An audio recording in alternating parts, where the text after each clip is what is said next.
चलिए, जय होम्योपैथी, जय हनीमैन दोस्तों।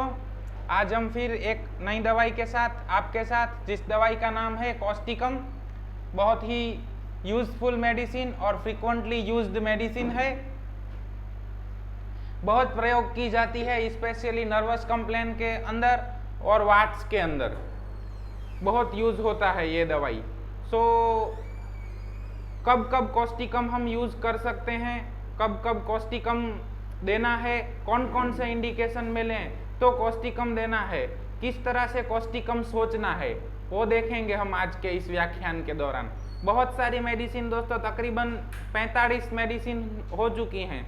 अभी जिम्मेदारी हमारे कंधों से निकल के आपके कंधों के ऊपर आ गई है कि अब इन मेडिसिन का श्रवण करें, मनन करें, चिंतन करें और अपने नोट्स बनाएं, अपने इंडिकेशंस बनाएं कि आपको कौन कौन से इंडिकेशन देखने हैं। आप प्रैक्टिस करें और उसमें कौन कौन से इंडिकेशन मिलते हैं, उन्हीं इंडिकेशन के ऊपर ज़्यादा जोर दें और वहाँ से आपकी सरल होम्योपैथी की शुरुआत होगी। इस तरह से होम्योपैथी किया जाता है। तो देखते हैं कॉस्टिकम।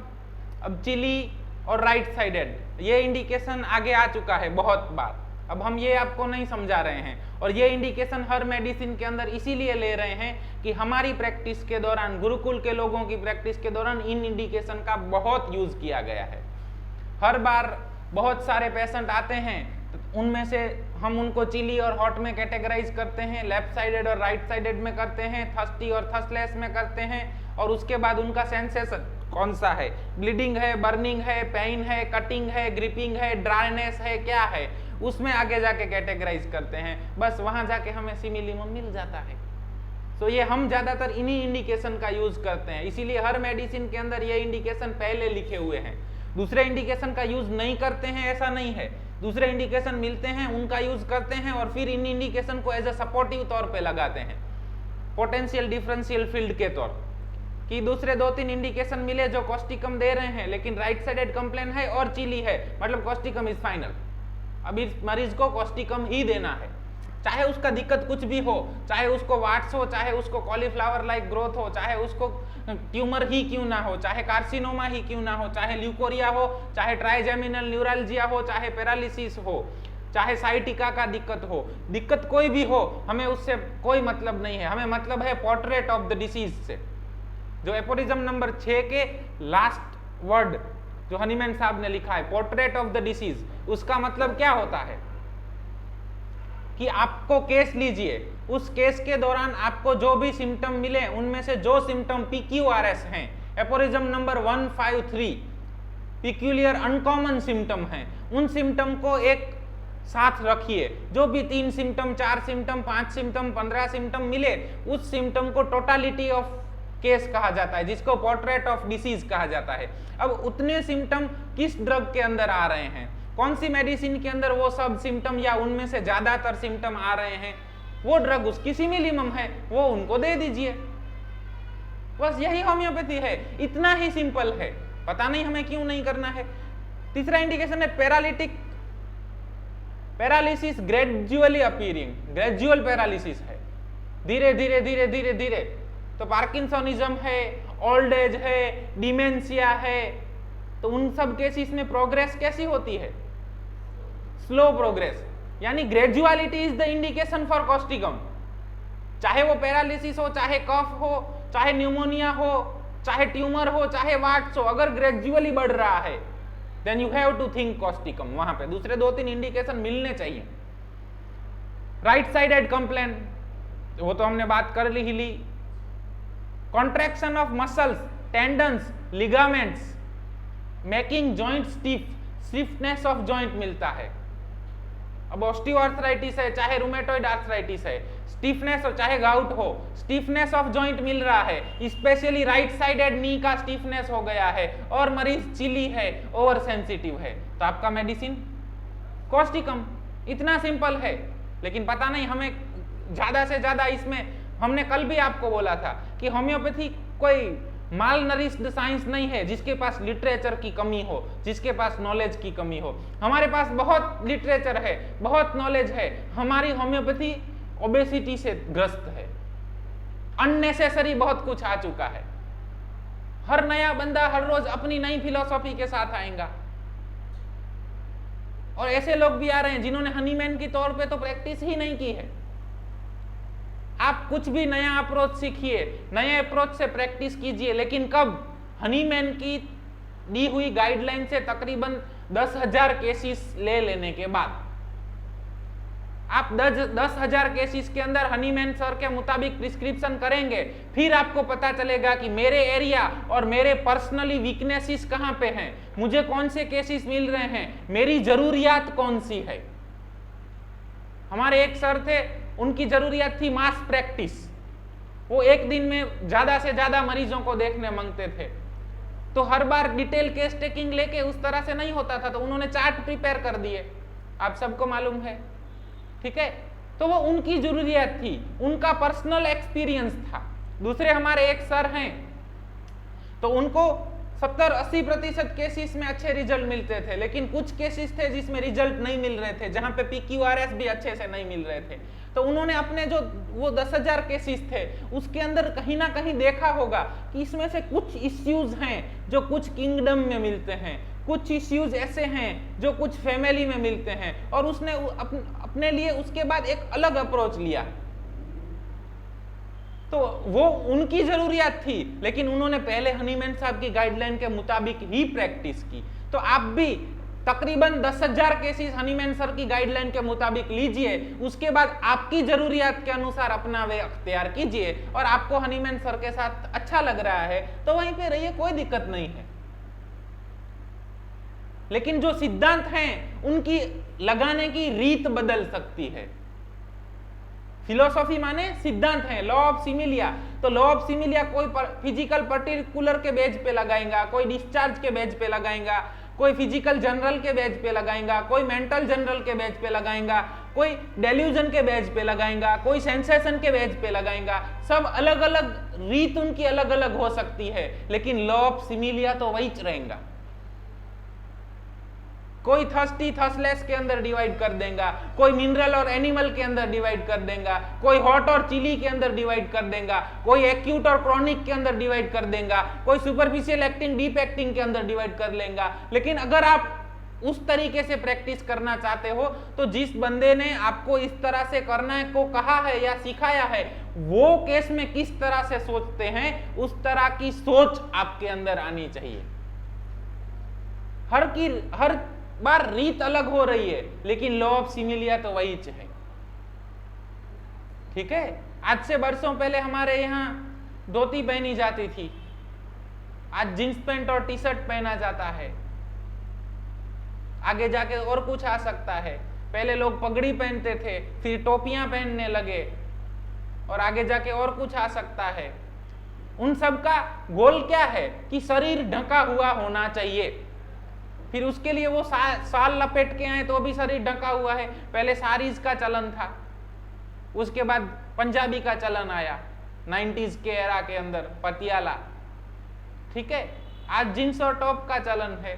फैशन बदलती जा रही है ना, अल्टीमेट गोल वॉज वही सेम रह रहा है, तो रीत बदलती जाएगी। कोई पर्टिकुलर के बेस पे प्रिस्क्रिप्शन करेगा, कोई जनरल के बेस पे करेगा, कोई पूरा टोटालिटी लेके करेगा, कुछ भी करेगा, अल्टीमेटली लॉ ऑफ सिमिलिया तो वही रहेगा।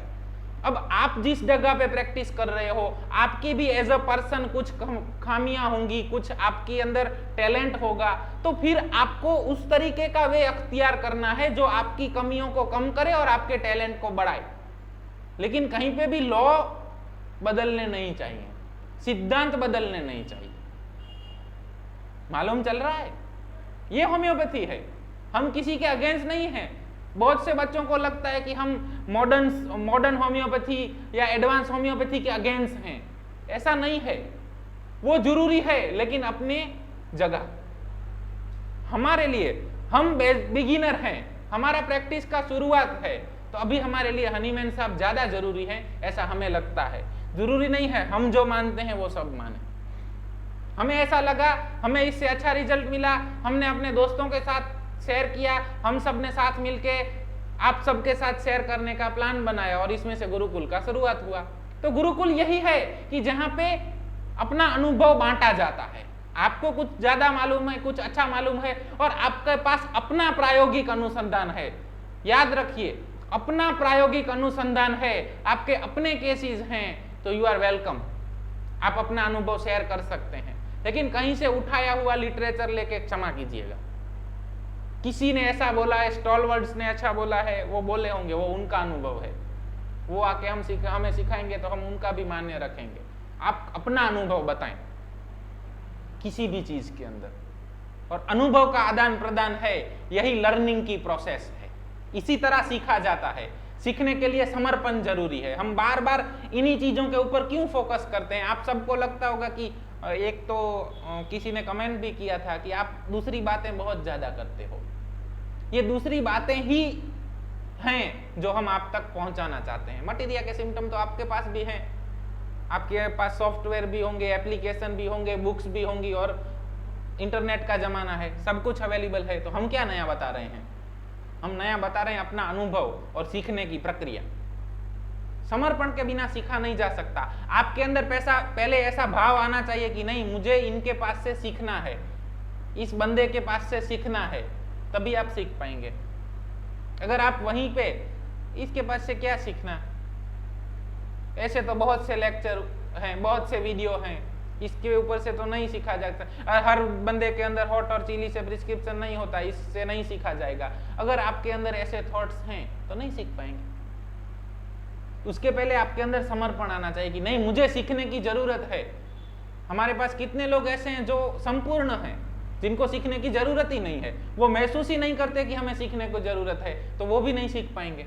तो आपके अंदर पहले महसूस होना चाहिए कि मुझे नहीं आ रहा है सब कुछ, मैं जानता हूं, वो 100% नहीं है। मैं भी आपको कहता हूं कि हम अभी तक इतना जानते हैं, जानकारी बढ़ेगी, अनुभव बढ़ेगा तो दूसरा शेयर करेंगे आपके साथ। तो हमें पहला हमारा थॉट ऐसा होना चाहिए कि हम थोड़ा बहुत जानते हैं, बहुत कुछ ऐसा है जो हमारे अनुभव के अंदर नहीं है।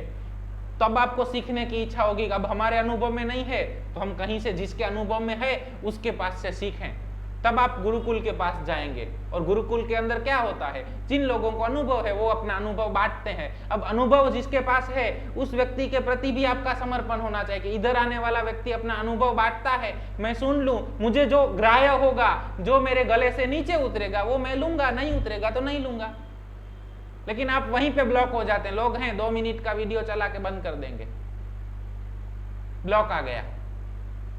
अनुभव आप लेना ही नहीं चाहते हो तो सीखोगे कहां से? तो समर्पण होना चाहिए कि जो भी बता रहे हैं कुछ तो इनका अनुभव है, वही बता रहे हैं, हमारे पास अनुभव नहीं है, या तो उन जैसा अनुभव नहीं है, या तो उनका जो अनुभव है वो हमें सुनना है। सुनिए, फिर डिसाइड कीजिए कि इसमें से कितना लेना है और कितना नहीं लेना है। और हनीमैन साहब एपोरिज्म नंबर 6 के अंदर आपको यही समझा रहे हैं। वो सिर्फ ड्यूरिंग केस टेकिंग नहीं है, जीवन जीने के अंदर भी है। बी अनप्रिजुडाइज्ड, किसी के लिए कुछ धारणाएं मत बना लीजिए कि ये लोग तो ऐसे ही करते रहते हैं, इन लोगों का तो ऐसा ही है, ये लोग तो इसके लिए काम करते हैं। कौन किसके लिए क्यों और किस तरह से काम करता है वो खुद बंदा जानता है, या तो ऊपर वाला जानता है, या तो आप पूछेंगे तो आपको जानने को मिलेगा। लेकिन आप डिसाइड कर लेते हैं, उसी को बोलते हैं प्रिजुडिसनेस, धारणाएं, और उनसे हटिए। एप्लीकेशन कीजिए एपोरिज्म नंबर 6 का अपने जीवन के अंदर। कॉन्ट्रैक्शन ऑफ मसल, अब बहुत से पेशेंट आते हैं, काफ मसल के अंदर पेन होता है, स्पेशली रात को पेन होता है और मसल कॉन्ट्रैक्ट होते हैं। साहब रात को दुपट्टा बांध के सोती हूँ, अगर राइट साइडेड में पेन ज्यादा है और चिली है तो आपका मेडिसिन कॉस्टिकम। सिर्फ 3 ही इंडिकेशन के ऊपर से। होम्योपैथी इतना सरल है, लेकिन पता नहीं क्यों नहीं किया जाता है। Hoarse voice worse morning, amelioration by talking, hoarseness of voice लेकिन एमिलोरेशन बाय टॉकिंग। जैसे जैसे बात करेंगे हॉर्सनेस कम हो जाएगा। अब इसको इतना ही नहीं लेना है। यहाँ पे बोनी गुसेन साहब का क्राइटेरिया लगा लीजिए। किसी भी चीज का फंक्शन, किसी भी ऑर्गन का फंक्शन लॉस हुआ है और वहां पे उसका फंक्शन करने से वो लॉस चला जाता है, तो वहां पे कॉस्टिकम सोचा जाता है। चाहे जॉइंट में स्टीफनेस आ गई है लेकिन मूवमेंट करने से अच्छा लगता है, कॉस्टिकम सोचा जाना चाहिए। मालूम चल रहा है? ट्विचिंग ऑफ मसल है, कई बार एब्डोमिनल ट्विचिंग ऑफ मसल भी होता है, टेंडन्स, तो वहां पे भी कॉस्टिकम सोचा जाना चाहिए। डिस्मेनोरिया के अंदर भी कॉस्टिकम सोचा जाना चाहिए। एब्डोमिनल क्रैम्प्स के अंदर, डायरिया के अंदर भी कॉस्टिकम सोचा जाना चाहिए। कहीं पे भी मसल और टेंडन के अंदर अगर क्रैम्प्स आते हैं तो वहां पे कॉस्टिकम सोचना है। किसी का भी फंक्शन लॉस हुआ है और उस को फंक्शन कराने के बाद धीरे धीरे फंक्शन करने लगता है, अगर ऐसा इंडिकेशन मिलता है तो वहां पे भी कॉस्टिकम सोचा जाना चाहिए। मालूम चल रहा है? इसमें तो इतना ही लिखा है कि hoarse voice amelioration by talking, लेकिन joint pain, stiffness, amelioration by movement, ये हमें सोचना है। ये होम्योपैथी है। इस तरह की सोच अगर आपके अंदर डेवलप हो गई तो कॉस्टिकम हॉर्सनेस में ही नहीं, जॉइंट पेन में भी प्रिस्क्रिप्शन होगा।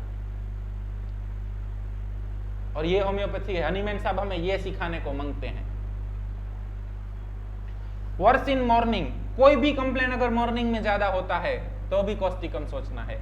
Horrible things affect profoundly, horrible things इसको बहुत अफेक्ट, कुछ भी बहुत अफेक्ट कर जाता है, हॉरिबल थिंग्स नहीं। क्यों? क्योंकि ओवर सेंसिटिव है ना, एज मेंटली, फिजिकली, इमोशनली। क्यों? रोनेस एंड सोरनेस इज की नॉट फॉर कॉस्टिकम। अब रोनेस और सोरनेस क्या है?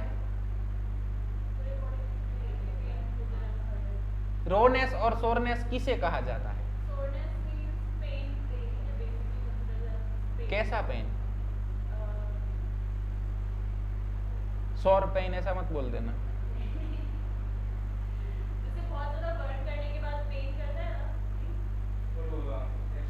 यस, आपको लेसरेशन हुआ है, आपका चमड़ी निकल गया है और उसके बाद वो भाग कैसा हो जाता है, इवन हवा भी आएगी ना तो भी आपको दुखेगा, इतना ओवर सेंसिटिव हो जाता है। क्यों?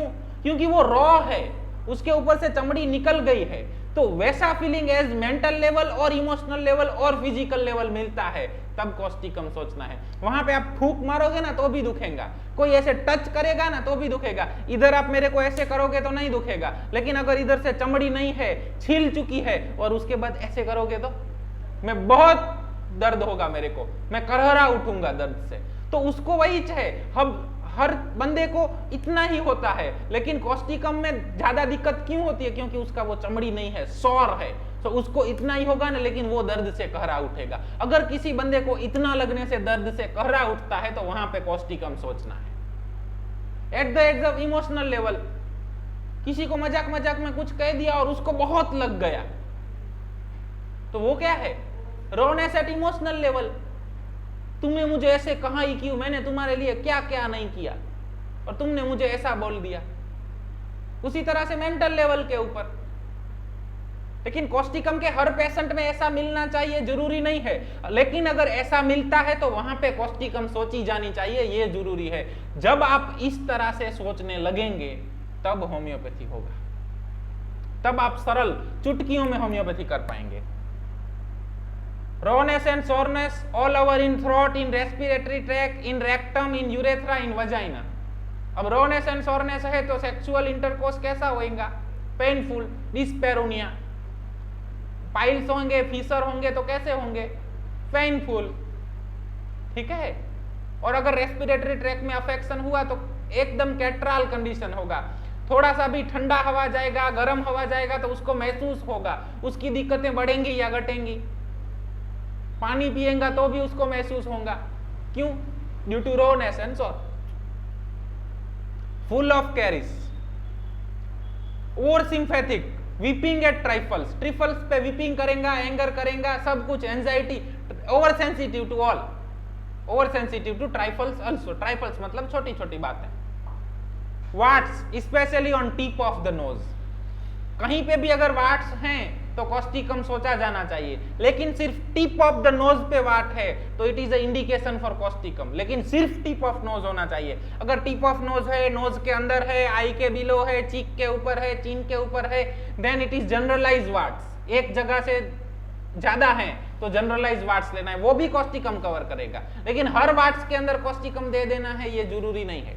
दूसरे इंडिकेशन लीजिए, मिनिमम 3, 4, 5 इंडिकेशन मिलने चाहिए, तब जाके कॉस्टिकम सोचिए। कॉस्टिकम नहीं, कोई भी मेडिसिन।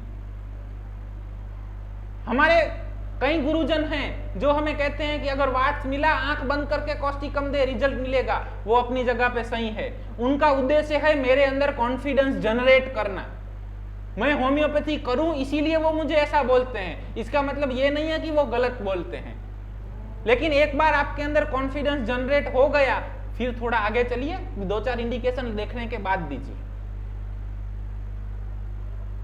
और आपको तो गुरुकुल में हर रोज अनुभव शेयर किया जाता है, सिखाया जाता है कि सिंगल मेडिसिन किस तरह से प्रिस्क्राइब की जाती है। हर मटीरिया मेडिका के व्याख्यान के अंदर फिलोसॉफी का बहुत सारा पार्ट दिया जाता है, अप्लाइड फिलोसॉफी दी जाती है।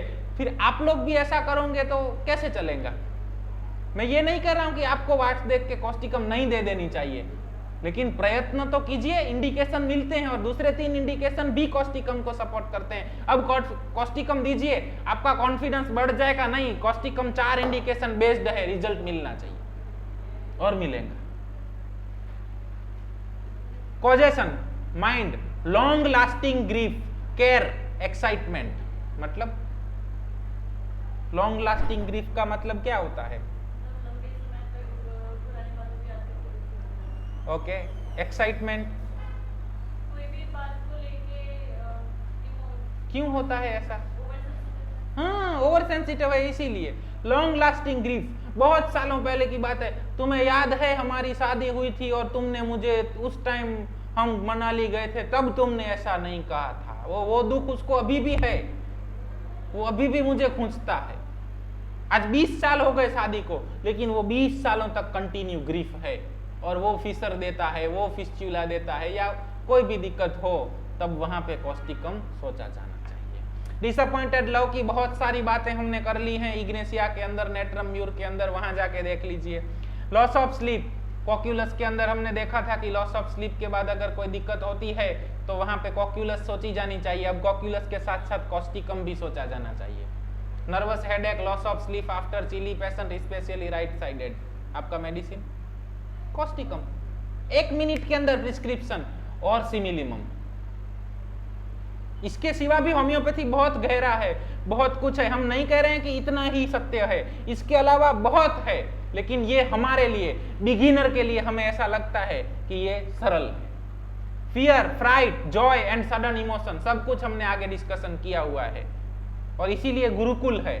यहाँ पे एक व्याख्यान के साथ दूसरा व्याख्यान, दूसरे के साथ तीसरा, सब कुछ इंटरलिंक्ड है, अलग अलग नहीं है। और इसीलिए हमने आपको पहले से ही कहा था कि कुछ महीने लगेंगे, हर रोज 1 घंटा देना होगा, और जो लोग इसके लिए तैयार हैं वही ज्वाइन हो, नहीं तो आप नहीं सीख पाएंगे। It is waste of time. सीखना एक प्रक्रिया है, सडननेस नहीं है। कुछ ऐसा नहीं है मैंने यहाँ से मंत्र फूंक दिया और आप वहां जाके सीख लोगे, नहीं सीखा जाता। एक सेमिनार भरने से नहीं सीखा जाता, किसी के पास जाने से और 2 शब्द सुन लेने से नहीं सीखा जाता। सीखना आपको है तो मेहनत आपको करनी है।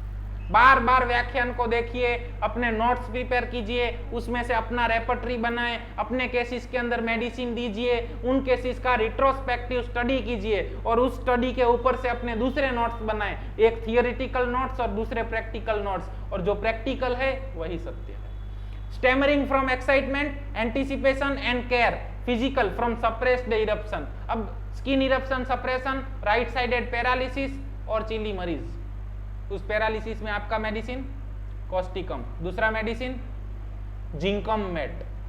देखिएगा पूरे का पूरा व्याख्यान मिलेगा आपको, भूल नहीं जाना है। वो जिंकम तो 1.5 महीने पहले पढ़ाया था, अब उसका क्या नहीं, ये याद रखना है। और याद कब रहेगा?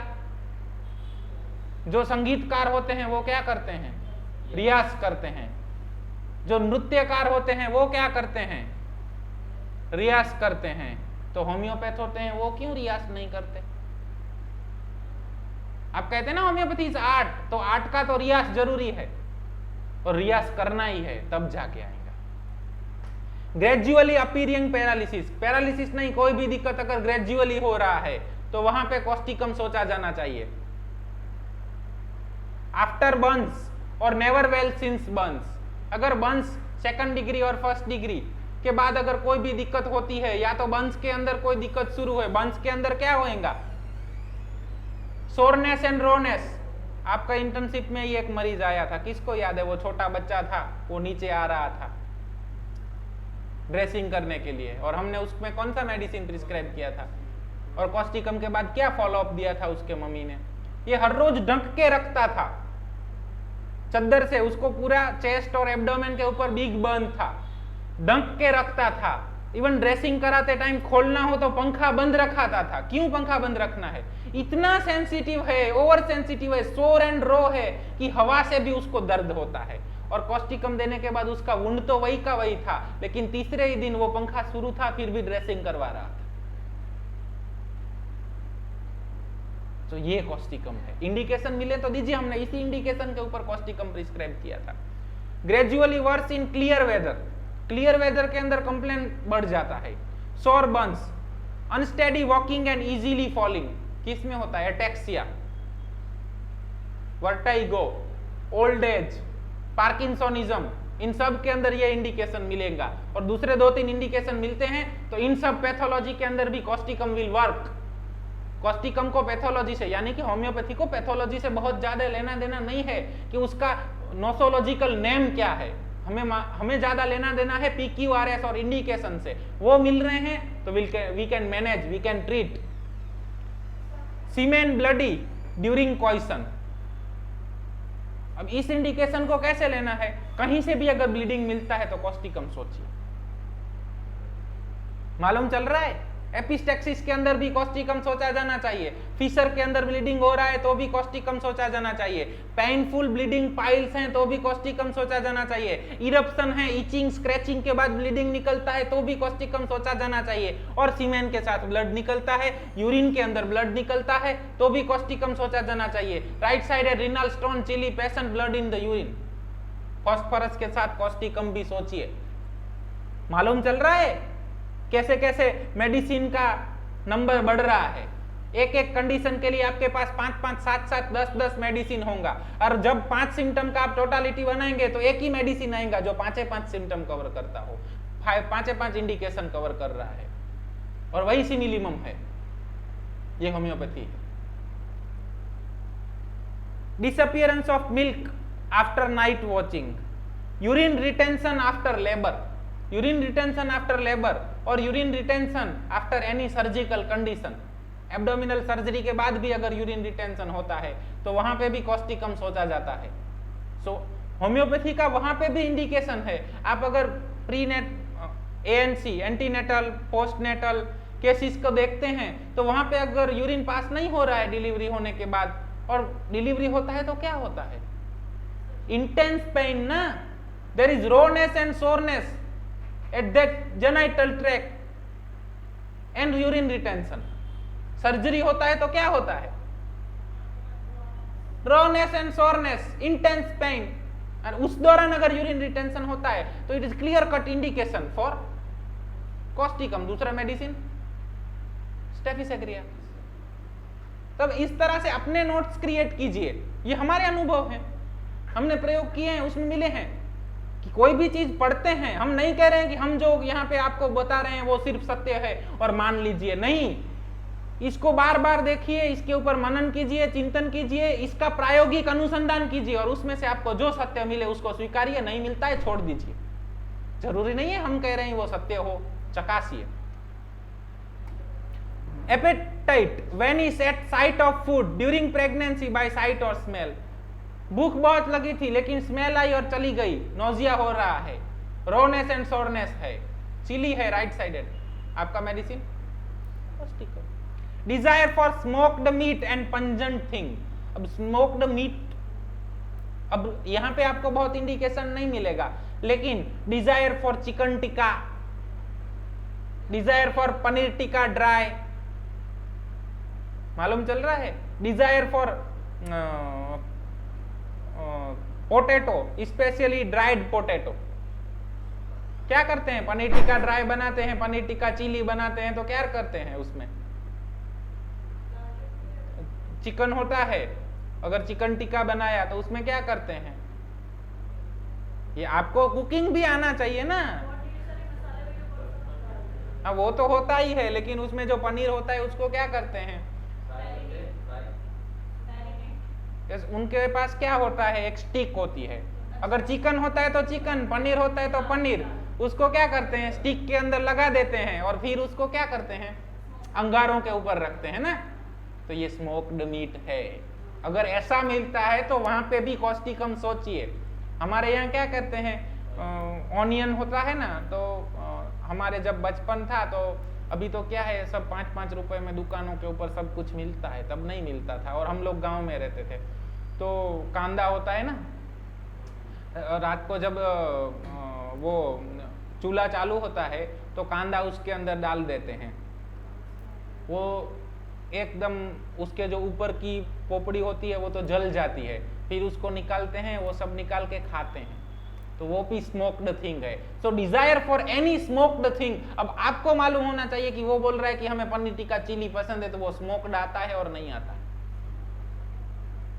सो आपको कुकिंग भी आना चाहिए, आपको मालूम होना है उस टिक को क्या कहते हैं, हमें नहीं मालूम है। सो स्मोक्ड थिंग डिजायर है कहीं पे भी, तो वहां पे भी कॉस्टिकम लिया जा सकता है। Aversion for sweet, aversion for meet. अब स्मोक मीट का डिजायर है और एवर्जन फॉर मीट है।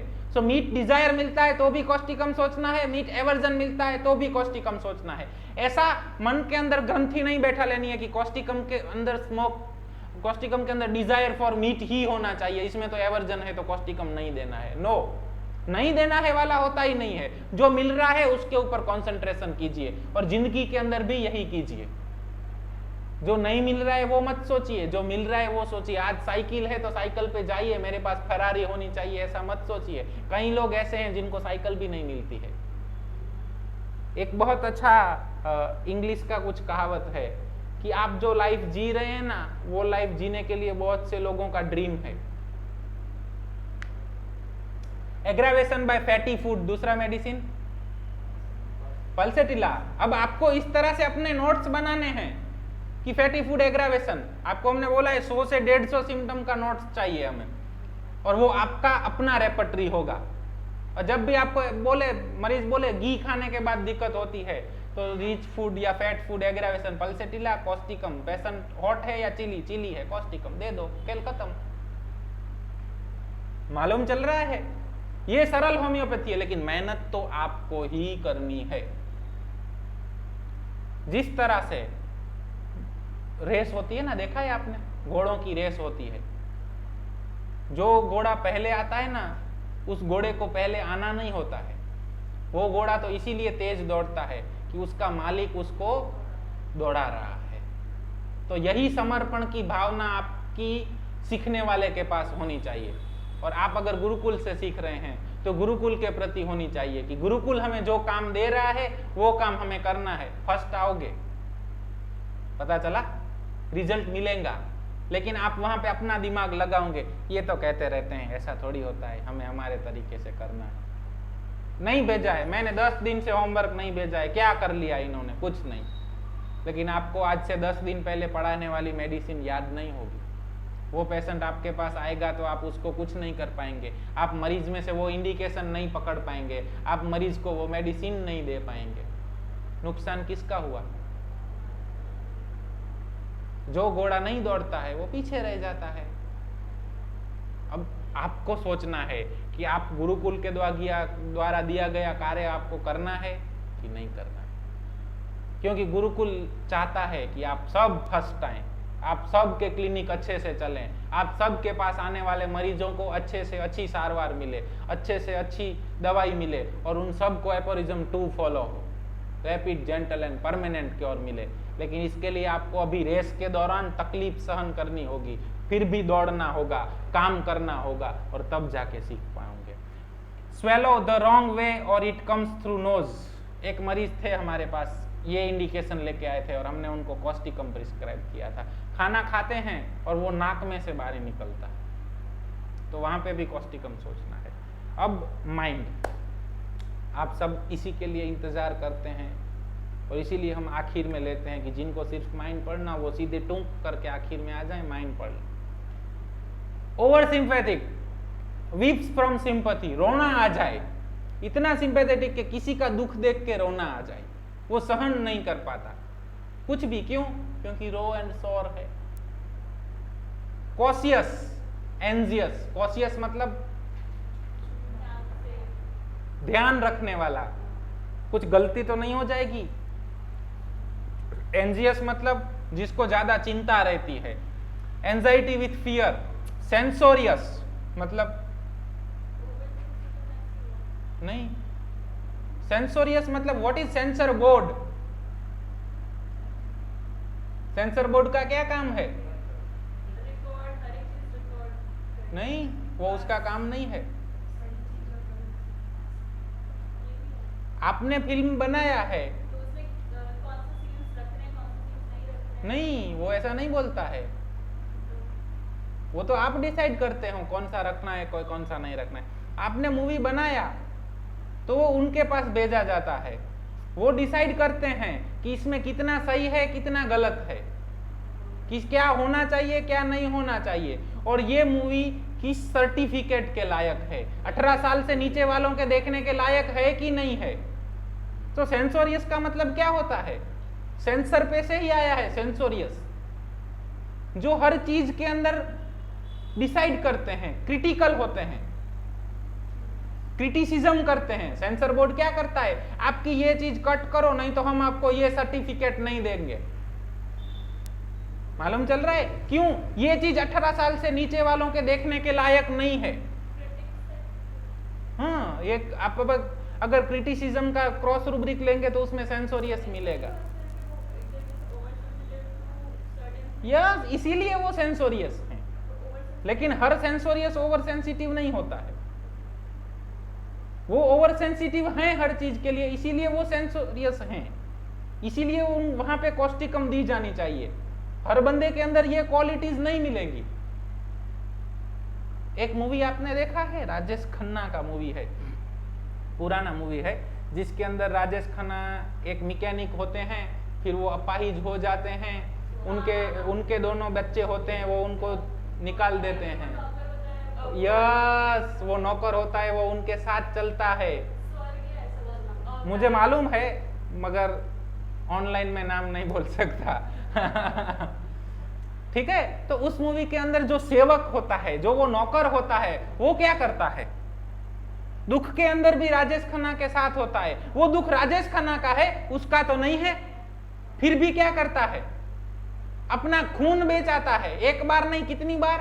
3 बार, 4 बार अपना खून बेचता है और राजेश खन्ना के लिए सामान ले आता है। Over sympathetic. मालूम चला? अपना खून तक बेच दे देगा किसी का दुख दूर करने के लिए। अब पता चला, वहां पे कॉस्टिकम सोचा जाना चाहिए। आज फिर घर जाके वो मूवी देख सकते हैं। उसमें आपको दूसरा मेडिसिन मिलेगा, lycopodium. Self made personality, dictatorial, self oriented, egoistic.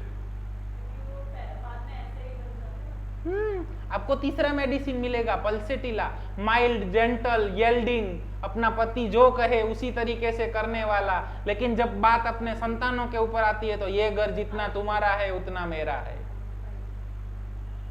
देखिए, बहुत कुछ सीखने को मिलता है। Dullness, repeat question before answering. अब ये इंडिकेशन या तो ओल्ड एज में मिलेगा, या तो डिमेंशिया में मिलेगा, या तो ऐसे मरीज जो अब लास्ट स्टेज ऑफ डिसीज के अंदर हैं वहां पे मिलेगा, चाहे डिसीज चाहे एक्यूट हो चाहे क्रोनिक हो। हरी while eating, suspicious, fear of dark, death, ghost, being alone or evil, anxiety of conscience as if guilt of crime। मुझे बाबूजी का साथ देना चाहिए, अगर मैं नहीं दूंगा तो मैं गलत करूंगा। और कॉन्साइंस के लिए तो हमने बहुत कुछ आगे चर्चा की हुई है। वीपिंग एट ट्राइफल्स, वीपिंग नहीं कुछ भी, anger at trifle, anxiety at trifles, क्योंकि ओवर सेंसिटिव है। तो इसमें से कुछ भी इंडिकेशन मिलते हैं, चाहे वो ट्राइजेमिनल न्यूरालजिया हो, चाहे साइटिका हो, चाहे वाट हो, चाहे ट्यूमर हो, चाहे कार्सिनोमा हो, चाहे एक्यूट डिसीज हो, चाहे क्रॉनिक डिसीज हो, कुछ भी हो, अगर इनमें से कुछ भी 3, 4, 5 इंडिकेशन मिलते हैं तो वहां पे आप कॉस्टिकम सोच सकते हैं, कॉस्टिकम दे सकते हैं। तो ये था हमारा आज का व्याख्यान कॉस्टिकम के ऊपर। इनको बार बार देखें, लर्निंग कीजिए, मनन कीजिए, चिंतन कीजिए और प्रायोगिक अनुसंधान।